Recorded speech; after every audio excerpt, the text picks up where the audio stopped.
Hello good morning everyone welcome to a new blog. देखो केते सुंदर सकाळु सकाळु खरा होची। मु टिके खरारे ठिया होई मजा नउथली काहेकि ना ठंडा बहुत होउतला। तो चलंतु देखिबा आज दिनटा मोर केमती जाउची। एठी मु फ्रेश होके आसीबा भितर मोर ब्रेकफास्ट रेडी थिला। देखंतु मोर ब्रेकफास्ट रे कोन थिला उपमा बरा तरकारी। उपमा तरकारी बरा बहुत टेस्टी थिला। मु आ डैडी मिसिकी आमे ब्रेकफास्ट कलु। डैडी मु एठी एकाठी बसिकी ब्रेकफास्ट करूछु। देन मम्मी देख तार से खरारे बसिकी सी तार ब्रेकफास्टा कंप्लीट करुछि। कहीं ना ठंडा बहुत होची खरारे रहिले ही भल लगुची। से तार एंजॉय करी करी खरारे बसिकी मम्मी ता ब्रेकफास्ट खाउथला। ता भितर हसुची मु देखिलारु। तापरे बाबू आसिला। बाबू ताको खाइबा पय जमा भी भल लगनथला। ताको ज्वर होइतिला। तो तापय हमें फ्रूट्स काटिथिलु। से फ्रूट्स खाइबो बोली देखंतु छोटू एठी ताको खाइबा को दोनी। से मते कोन कहूची सुनंतु।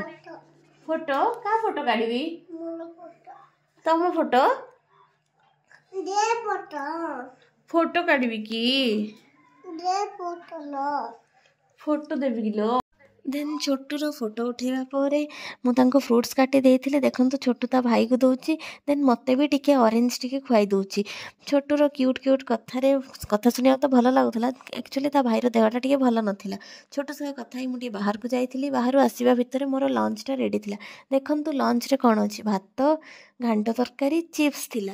मम्मी मु आमे सबु मिसिकी लंच टा कंप्लीट कलु। एक्चुअली लंच टा साधा थिला किंतु बहुत टेस्टी हेतिला। के जाने मो मम्मी रो हाथ रे कोन जादू अच्छी तार हाथ रंधारे चार चांद लगी जाए सब बेले।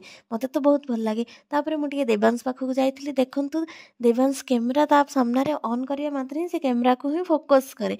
देखंतु से केते सुंदर कैमरा रे खेली की हसुची।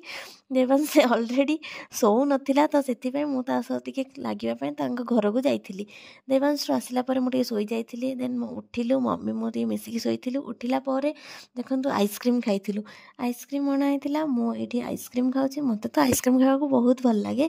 आपण माननकु पसंद कि नाही कहिबे। एठी दीदी भी आइसक्रीम खाउथुला। आ याको ज्वर हेची से भी फिर आइसक्रीम खाउथुला। आम छोटो को देख से केमती आइसक्रीम खाउची। आमे सब गोटे पाखरे बसी खाउथुलु किंतु मम्मी तार सीढ़ी रे बसी खाउथुला।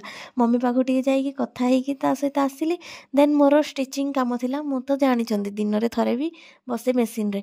तो स्टिचिंग काम थिला तो स्टिचिंग टिके करली। स्टिचिंग करिवा परे देन ऑलरेडी बहुत लेट हे जाइथिला। तो मु डिनर भी करि सारथिले। डिनर वीडियोटा भी आज नहीं पारलेनी। डिनर वीडियो आज स्किप हो गला। तो ये किसी कपड़ा पड़ीला मुझे सब को फोल्ड करके रखुची। देन चलंतु रेस्ट करिबा। टाटा देखा हबो नेक्स्ट ब्लॉग रे। Good night all of you. Video T भल लागिले लाइक शेयर सब्सक्राइब निश्चय।